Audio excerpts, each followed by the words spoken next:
you beautiful people, and welcome to today's video.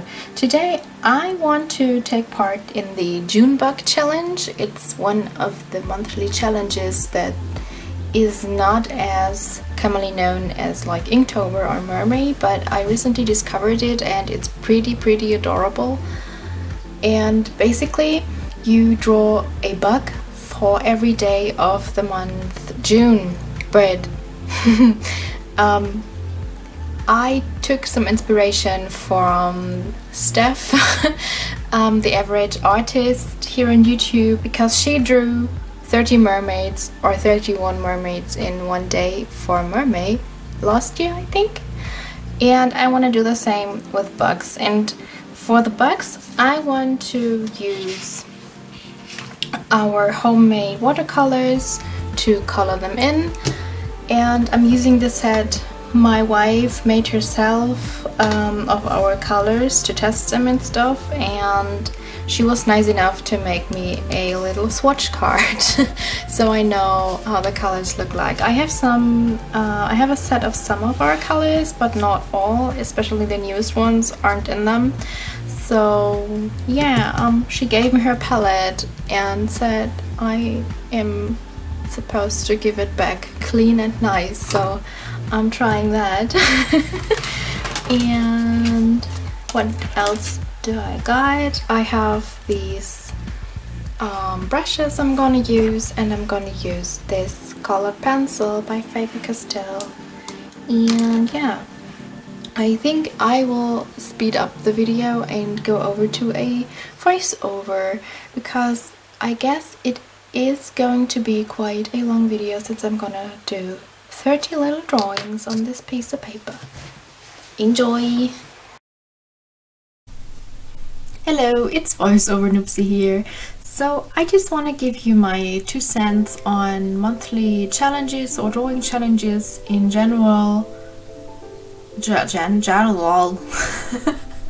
In general. Yeah, I have to say I love them. I love art challenges for some reason. I want to explain a bit later. I think they're amazing to get you into a habit of drawing if you have trouble drawing every day and you do have the spare time to draw every day, but for some reason you always like kind of stray away from it, like, oh, maybe I can play this video game and draw tomorrow or something like that. I don't talk about if you have a very stressful everyday life that just doesn't allow you to. So yeah, this is just my opinion of this topic, obviously, and maybe you hate monthly drawing challenges with a burning passion, then that's fine with me too. I just want to give my personal opinion on it. So yeah, either way, they are fun to do for me as well, but they're also very exhausting, and monthly drawing challenges where you have to draw every single day of the month can burn you out, obviously, creatively. And you should always contemplate before starting a challenge if you have the time and if you have the energy to do it, and if you don't, then there is never any shame to it if you like do not continue this challenge, or if you decide, okay, I'm slowing things down, I'm gonna continue this challenge, but I'm gonna like do it whenever I have the time. I'm gonna follow the prompt list, I'm gonna draw anything from this prompt list, yeah, whenever I feel like it throughout this year. That's fine as well. So yeah, there's no police that will come to you and like arrest you for following the Inktober prompt list throughout the year. That's also pretty good, a pretty good attempt on doing a drawing challenge. Like, why not? So even though I did not use a prompt list for this particular illustration, I really like prompt lists as well, and I think I've discovered the reason why I do that. yeah, so here's a little story, a little history of mine. When I was a child, I just loved drawing because I am an only child, and drawing is a game, if you want, that can be done alone, and you don't have to have like other kids. Because I also did not live like directly in the center of my town, so I did not have a lot of kids around me, and I always had to like ride my bike to my friends or ask my mom if she could like bring me there and stuff. So I often was alone because my parents worked a lot, obviously, and I love drawing, and that's fine. So yeah, when my parents and I were on a day trip or like eating out or something, they usually kept me occupied with bringing a book or a toy or drawing stuff with us, and sometimes we would like play a game, and the game was we would have like 2 little notepads and pens, and yeah, we would one of my parents would play the judge and give us prompts, and I would draw in competition to my mom or my dad, like who wanted to draw something, and the other parent would watch us, and in the end they would tell us who would do better and who would win this prompt. And it was always fair. Sometimes I lost and sometimes I won. Like they also always taught me that like losing is fine, you can always try another time, and losing is nothing bad. So yeah, I'm pretty against cheating because of this, I guess. I hate people cheating in games and stuff. So yeah, obviously as I grew a bit older and took illustration a bit more seriously, I became a bit better than my parents in drawing, and they didn't want to draw with me and draw against me because they would lose because they are no illustrators. My mom is more like a crafty kind of woman, so she like loves to do crafts and stuff like that. So yeah, I guess that this is where my love for drawing challenges with prompts comes from. And yeah, this month I just didn't have the time. I found a really cute prompt list, but I just didn't have the time to draw one illustration every day, so I drew this big one. There was a lot going on. I'm working on my comic that is published, well, that is online. So you can read it on Tapas, and you can read it on my Patreon, like the first chapter. I'm planning on uploading all the chapters to my Patreon, but I plan on doing only the first one as free to read on Patreon, because I want to do, like, when the second chapter starts, I would like to do a like a early access kind of thing with my Patreons, and you can still read it for free on Tapas.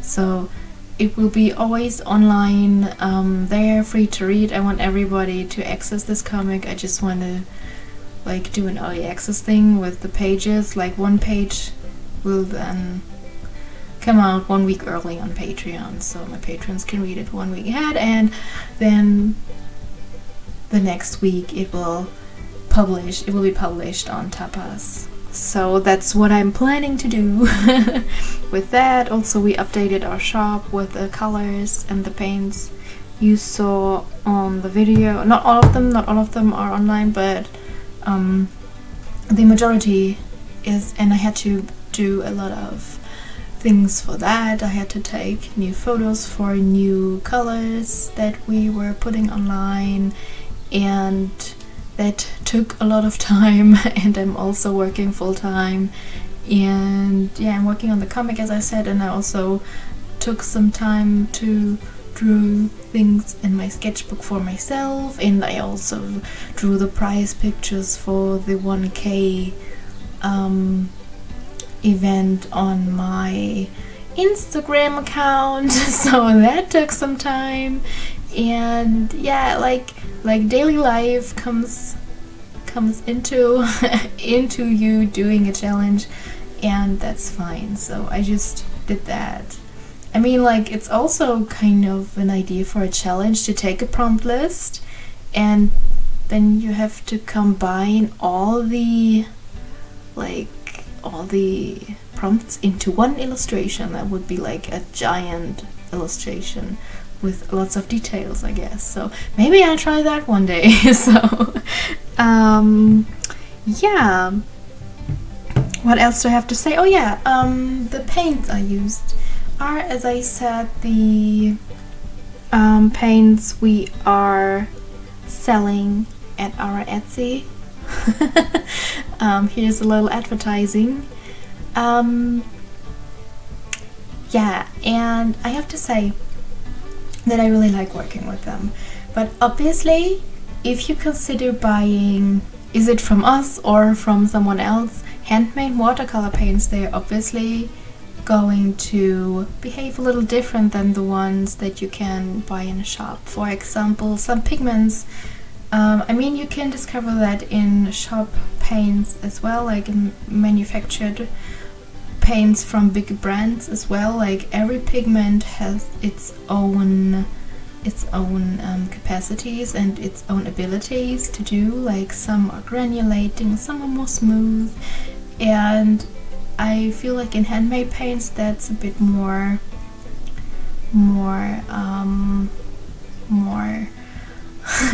obvious. I'm using the word obvious a lot.